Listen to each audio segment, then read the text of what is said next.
দর্শক আমন্ত্রণ জানতে চাই শুনতে চাই আজকের পর্বে। আজ আমরা কথা বলবো বাংলাদেশ ও নেদারল্যান্ডসের দ্বিপাক্ষিক সম্পর্ক নিয়ে। আর এই বিষয়ে কথা বলার জন্য অতিথি হিসেবে স্টুডিওতে উপস্থিত হয়েছে ঢাকার নেদারল্যান্ড দূতাবাসের সম্মানিত রাষ্ট্রদূত লিওনি কুলেনায়রা, ওয়েলকাম টু দ্য শো। এবং আরও আছে নেদারল্যান্ড অ্যাম্বাসির Lisette Bloom, first secretary Economic and Political Affairs. Welcome to the show, both of you. And before getting into the discussion, I'd like to know how long the relation is been and how it's going on. The relation between Bangladesh and the Netherlands, you mean? Yes. We were one of the first countries that had diplomatic ties with Bangladesh after your independence war. That was in the beginning of 1972. So that would be 45 years now. Wow. And how's the relationship? The relationship, I can only say, is very, very good. Of course, it's developing, evolving, because, you know, the countries also evolve. And from a purely development cooperation relationship, it's now more of a grown-up relationship because we also do a lot of trade. And what are the sectors you're looking for trade, and what are the sectors really attract the Netherlands? Well, if you think of the relationship, trade relationship between any country and Bangladesh, of course, the first comes to your mind is the RMG sector. Because I think in Holland, 20% of all the garments are from Bangladesh. And I think we are one of the countries that, are we the second country they export to, or the no, second it's a little one? bit more, but in The second one within the EU, maybe, I don't know. But anyway, we are a country you export to a lot. And like I said, 20% of all our garments are from Bangladesh. And you also export a lot of frozen shrimps to Holland. I think most of the shrimps that are frozen in Holland are from Bangladesh. And I think those are the two main things. Yeah, I think RMG is very important, of course. 80% or 85% even of the exports to the Netherlands are RMG. Agriculture, I mean, in terms of trade relationship, it's what the ambassador has already mentioned. In terms of investment, it's a little bit different. Why is it a little bit different? Well, there's different sectors that we invest in. So I think we have about 70 companies here, Dutch companies, that are investing in Bangladesh. We do that more on IT, for example, which is quite important. Bangladesh is becoming worldwide renowned for software development, and even it's moving up now towards product development as well. And you know, here creativity is growing quite a lot more. So we have quite a lot of interest from the Netherlands in that. And apart from the RMG and shrimp, what are the positive sectors you have found here? Well, like you said, IT, but I would also say everything around agriculture.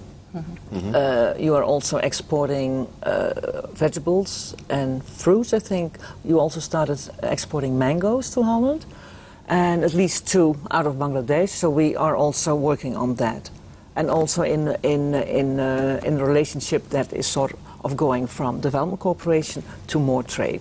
Wow. Okay. Because don't forget, Bangladesh has a very... So it's logical that also your relationship changes. And how do you see the growth? Well, I think you have like 6% growth every year. Well, that's quite impressive. Most countries don't get that. Compared to your country, what do you think? Well, of course it's less because we started, I mean, you know, we have been a developed country for so long. What is the growth in Holland? 2% at the moment? Below 2%. Below? Yeah. You know, we took a big hit after 2008. But we are getting over it now. Yeah. I'd like to know from Lisette that as you've been here for quite a long time, you have seen the changes, and there are definitely some political misunderstanding between the parties. Apart from that, the trade, the business is continuously growing. So I believe you've been to other countries doing the same job. So if you compare that, how Bangladesh is moving forward? Well, I think, I mean, without comparing, Bangladesh by itself is doing very well. I mean, it's what the ambassador said, 6% growth for the past, I think, nearly decade. That is amazing. It's one of the next 11 countries. It's continuously being identified as one of the bigger economies in the RMG, going back to RMG again. Analysts are looking towards Bangladesh becoming bigger than China in terms of the industry. So I think by itself that is very impressive. Comparing, you know, in the region, Bangladesh is doing very well, I think on a world scale as well. There are, of course, challenges, but in a lot of countries going through a big industrialization and development, there's always challenges, so that's not out of the ordinary. And if you look at the trade and investment between Bangladesh and the Netherlands, there's not a tremendous growth. I think it's leveling out a little bit, but there is still a growth in there, which is a very positive note. So I mean, I think it's positive. Yeah, and what are the companies from Netherlands that would like to invest in Bangladesh? Both of you can answer. Thank you. Well, you have already a number of big companies, Such like as? Philips, Yes. Unilever, and I have to add with Unilever it's also British, because otherwise our British colleagues won't be too happy with us. And Parfetti van Melle is also, Parfetti van Melle, they make candy. That's also a Dutch company. They make the small one-piece Mentos. Yeah, and so those are three big Dutch companies that are here. And we have, I think I also told it in the last interview I had, LC Packaging. They make jute bags here and then export that. And do you know more? Yeah, I think in terms of shipbuilding, also there's quite a lot that's going a big on. sector. Yeah, but that's also happening here and partly in Holland. Everything, dredgers, all kinds of ships. I mean, we are a seafaring nation. And basically, so is Bangladesh. That's also one of the, the water aspect of everything is also one of the things that we share with Bangladesh. I mean, also it's a delta country, so are we. And so that also brings us quite together. Yeah, you want to add something? Yeah, well, this moves into the sustainable trade development and the sustainable business relations as well that we're trying to build up. If you're talking about the shipbuilders, we have Dutch companies who come here, and it's not only a question of selling ships or placing orders, but we really have a knowledge transfer going on. So these companies, they have local partnerships. They work together with companies here. It's earning money, but at the same time doing it in a responsible way. So also making sure that they take care of the communities that they're working in. It's broader than just placing orders or taking in orders. And that's also the same for the RMG sector. Eh? Absolutely. All the exports that's happening from Bangladesh to Europe and the US, I suppose, is done. The clothes are made in a responsible way. At least that's something that we really want to promote. And I also know that Bangladesh wants to promote that. Yeah, but there are a lot of debates regarding the RMG sector, especially when you talk about the labor issues. The government is trying to improvise the labor law. But even then, if you talk about the whole EU, or if we talk about GSP facilities, it's also kind of threatened in a way that the labor standard hasn't been met. How government can come up with a solution? What's your you can share both of your observations. Well, you come to a solution when you work together, and I think that's the most important issue there. And I think we do work with the government, together with the government. So does the EU, and so does the US. So I think if you work together, you can learn from each other, and you can say, hey, in my country we did it this way. Isn't that a solution for you? And I think also the government of Bangladesh and the factories in Bangladesh are convinced that you have to treat your workers in a good way. Everybody knows that. And now you have to think of what is the best way of doing it, because sometimes solutions seem so simple, but, this person wants this and another group wants that. But I think talking together and discussing it, which is happening as we speak, basically, that's the best way of doing it. And I'm sure that Bangladesh will find its way. What do you think? Well, looking at it, from a business perspective specifically, I think just a new way of business needs to be developed. Business models now apparently, and this is all over the world, are falling short in terms of, the social care and the environmental care and everything that we identify under the heading of sustainable business.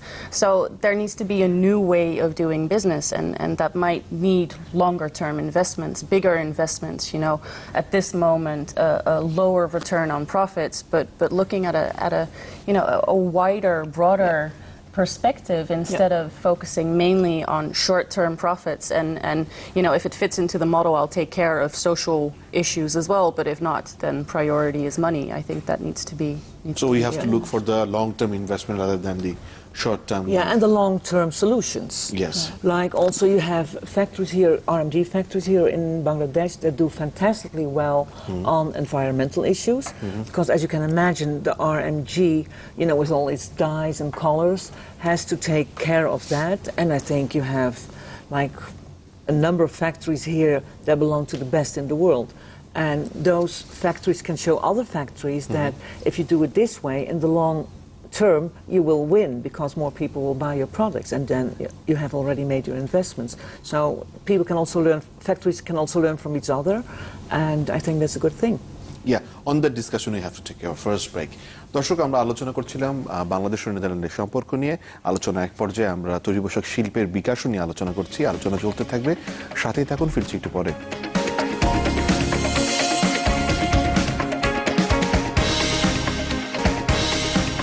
আমন্ত্রণ আরো একবার জানতে চাই, শুনতে চাই আজকের পর্বে কথা বলছিলাম বাংলাদেশ ও নেদারল্যান্ডের সম্পর্ক নিয়ে। লিসেট, I have a question to you that as both the country position in the map in the globe, if you see it's a delta, that means all the sides we have water, sea, and how this sea can benefit Bangladesh. Well, I think first and foremost it gives Bangladesh a very strategic location. Yeah. If you look at it being positioned within or between India and China, it's got a huge, the Bengal Sea area. It gives a lot of opportunities for strategic, port development, harbors, inland waterway transports. It's got connections to what is it, 6 countries on the outside border. So strategically, if you have the infrastructure development done in a well, I'm going to say it again, very strategic way, this provides a lot of opportunities for Bangladesh to play a leading role. Absolutely. And Excellency, would you like to share your country's experience with us in this particular case? Yeah, well, again, I have to go back to both countries being a Delta country. And we have just developed, together with the Bangladeshi government and Bangladeshi people, the Delta Plan. And that is supposed to maintain for Bangladesh the growth that you have had so far. It's a development-focused plan, and it helps to address the challenges of the coming century because it's geared towards 100 years, looking forward. And of course, as you know, the biggest challenge at the moment will be global warming. Yeah. And being a delta, if you don't do anything, it will be not good for the country.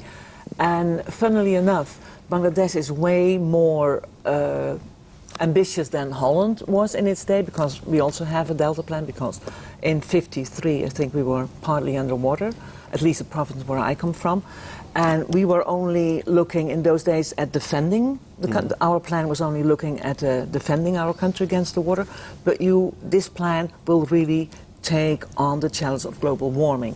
And that, of course, is good for Bangladesh because you need water also to grow. You need water to be able to grow food, to grow vegetables, for food security. And as you know, Bangladesh has done very well in the food security area. I think, is it 30 years ago that you were still food insecure?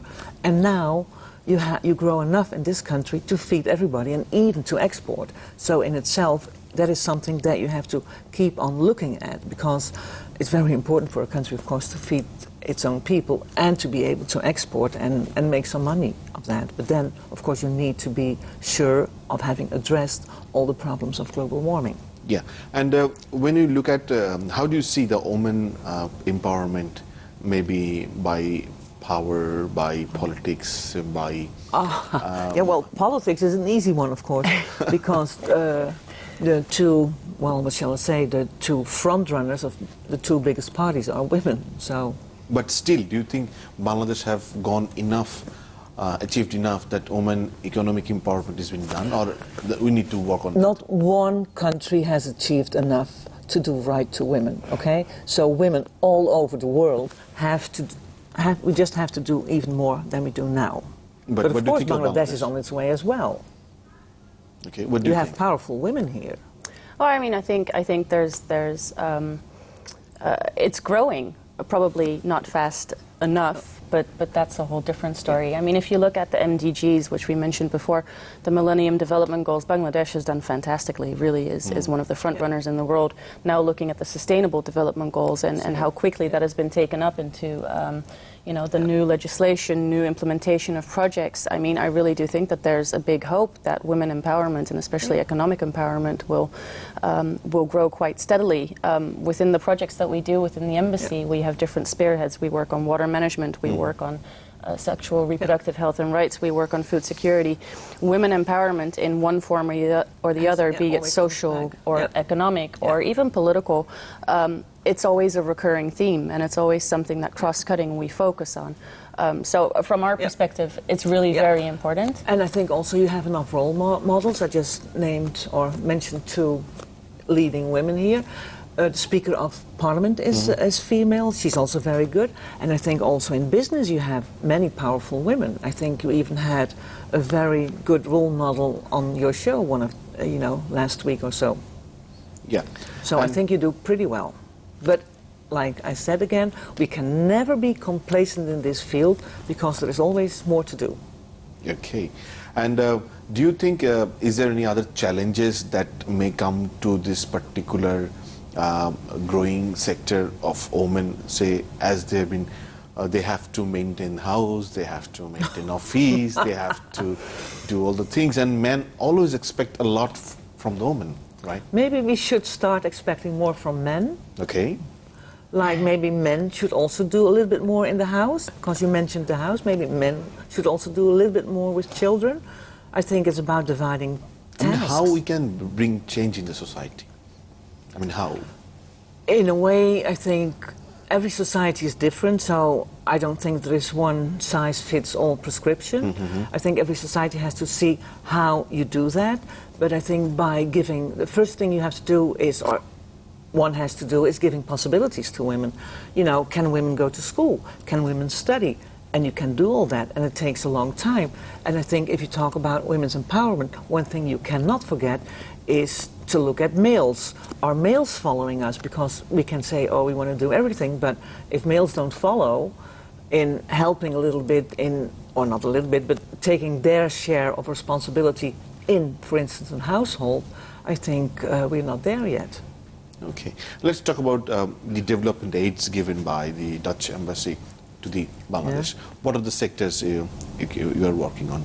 Well, I think you already mentioned them. It's food security, water, sexual and reproductive health and rights, and RMG sector. Okay. Tell us more. But no, I want to say one more thing.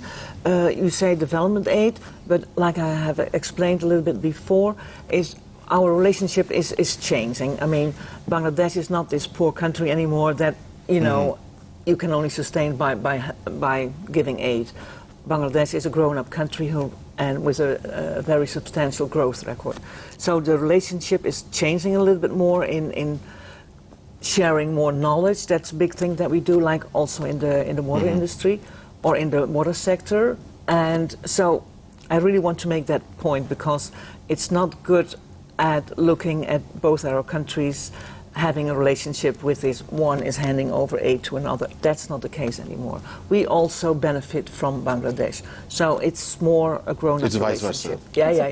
Yeah. Well, you say the right word. It's more of a partnership. Right. So on that partnership, I have to take another break, and then we'll come back to the discussion. দর্শক, আলোচনা করছিলাম বাংলাদেশ নেদারল্যান্ডের সম্পর্কের বিভিন্ন দিক নিয়ে। সময় হলো আরেকটি বিরতির সাথে থাকুন, ফিরছি একটু পরে।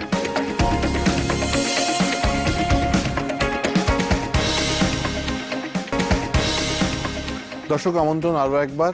জানতে চাই, শুনতে চাই আজকের পর্বে কথা বলছিলাম বাংলাদেশ ও নেদারল্যান্ডের সম্পর্ক নিয়ে। আমাদের সাথে আছে হার এক্সেলেন্সি লিওনি কুলানায়রা and also Lizette Bloom, First Secretary Economics and Political Affairs. Bloom, I'd like to know how Bangladesh and especially what are the places you've been working in the embassy, and what's your observation that this sector, Bangladesh, have gone that far? We have this challenge, or we need to meet that criteria. So, well, to approach it from more a positive perspective, We look a lot at stimulating bilateral economic ties. So we help Dutch companies actually find the Bangladeshi market. At the same time, we help Bangladeshi companies move towards the Dutch market. That happens a little bit less.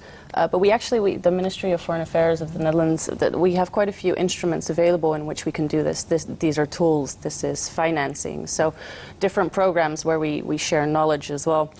At the same time, we focus quite a lot on local private sector development. So we look, for example, towards supporting and helping startups or smaller SMEs. We do this from a policy side, so we try to influence policy to help the investment climate be a little bit more suitable for startups as well. We also do it in terms of knowledge transfer or sharing experiences with these startup entrepreneurs. Trying to boost a little bit. So I think, from that perspective, I've been here for 5 years now. I certainly see a positive development. Even the startup scene, when I first came, I don't think it was really very, very present. At least if it was below the radar. And at this moment, it really seems to be booming. Yeah, and also what you see is like we see in the Better Stories program that already vested companies help the new startups. So it's Bangladeshi companies helping new young Bangladeshi companies, which I think is a very good thing, because then it's more Bigger of a Bangladeshi spirit to it. Yeah, it's like the bigger companies helping the smaller to grow up. That's really important. But that's Bangladeshi helping Bangladeshi. Yeah? It's not the Dutch or so. It's really within Bangladesh itself, and I think that's really a good thing. And with startups, of course, some startups won't make it, but that's where the real innovation starts and takes place, because they are young and fresh, and they think of a lot of new things, and it's really impressive if you see that. Oh, and Bangladesh is the land of innovation. Can you share any example with us? Any examples of these startups? Well, we're still quite in the. Well, I mean, if you look at we did trade missions, I think about 2 years ago, where we brought Dutch entrepreneurs here, and we met with a couple of startups. There was one guy who was developing, I think it was an app, which was available through the telephone, and it was developing access information about pharmaceuticals. Okay. So it gave not only instructions about how they work, you could scan it in from the scan of the box that you buy within the pharmacies, and then you get things like expiration dates and how you shouldn't be taking the medicines. And so this gives people who would usually probably not have this a wealth of information about the pharmaceuticals, the pills they're taking and the medication. And this guy, I think these Dutch companies, they jumped on him and they said, I want to speak to you, and this is really very interesting. And I think afterwards he actually got funding from Silicon Valley. Wow. He did a fantastic job. So he's... so creativity is there. But creativity is here. I think it was born in Bangladesh. If you look at social business, if you look at, the microfinancing, if you look, I mean, this is where it comes from. So it's maybe born out of necessity, but I think there's absolutely innovation. And you can also feel it when you walk around in a city like Dhaka, because, lots of people will complain about Dhaka because the first thing you see here, of course, is the congested traffic. But it's also a city of energy. Like if you walk around it, you taste it, you can feel it. It's very energetic, and people are energetic and entrepreneurial. So I think they will be okay. I see the energy here also. But what are the challenges? I'm asking this question to both of you. We just mentioned one, traffic. Apart from the traffic, really, what are the challenges if you talk about SMEs, the development of the women and all the sectors? What are the challenges Bangladesh really need to address now? Yeah. Well, I think, still infrastructure is a challenge. Energy is also a challenge. I mean, I'm not saying anything secret or new, but there is not, at the moment, not enough energy that is cheap enough for new companies. And I think if a young country starts developing further, also everything around customs can be a challenge. It's something you really have to look at, because if you look at what foreign companies want in a country, it's predictability. And that means that you have to have everything in order, your customs, your regulations, your laws, etc. So that could be a challenge. That's something you have to look at. And the challenge can also be something good. Like if you look at taxes, we also work on tax issues together with Bangladesh. And believe you me, Holland is really great in taxes. I mean, I think we pay the highest taxes in the world, so you can learn something from us there. So these issues are things that we can work together on, and which we do. And they are, at the same time, they are challenges, but they can be advantages in the end. Yeah, But absolutely. yeah, And customs, tariffs, things like that. Huh? Yeah. and do you think if you look at the security situation, are you kind of observing the whole thing, and are you kind of scared, or like you're been kind of Of course we observe. I mean, we would be a fool not to. Scared we are not.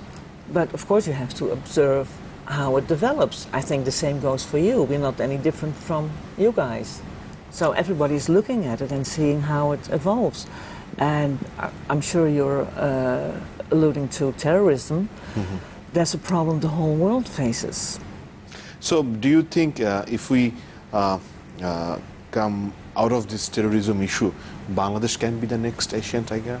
Last question to both of you. Bangladesh can be the next. Asian tiger? Asian tiger in terms of economic power and everything? I would Or say at least, big, yes. Yeah, absolutely. Or Why at is least that? one of the Asian tigers. Yeah, that's clear. You have, of course, it's also a disadvantage to be so overly populated, but it's also an advantage. You have such a big workforce, such a young workforce. So take your advantage, I would say. What do you think? No, absolutely, I do think so. I said it before. I mean, in terms of location, in terms of having a big workforce, having a young workforce, in terms of demographics as well, is very important. An eager workforce that also wants to learn new skills. I mean, if you look at middle management, there's so much potential in terms of, growth. So no, I really do think. I mean, I think the heart is in the right place. What you already said about entrepreneurism, this is huge here in the country. So given the right tools and take it forward. Yeah, if you want to, you have everything it takes. Thank you. Thank you, both of you, for coming to the show and making the show more light. Thank you. It's a pleasure. দর্শক, আমরা কথা বলছিলাম Bangladesh Netherland সম্পর্ক নিয়ে। আমরা কথা বলছিলাম তৈরি পোশাক শিল্প, সেখানে তারা কিভাবে আমাদেরকে সহযোগিতা করতে পারে। আমরা কথা বলছিলাম বাংলাদেশের ভবিষ্যৎ নিয়ে। দর্শক, আমরা শেষ করছি। জানতে চাই, শুনতে চাই আজকের পর্ব। দেখা হবে আগামী পর্বে, সাথে থাকুন।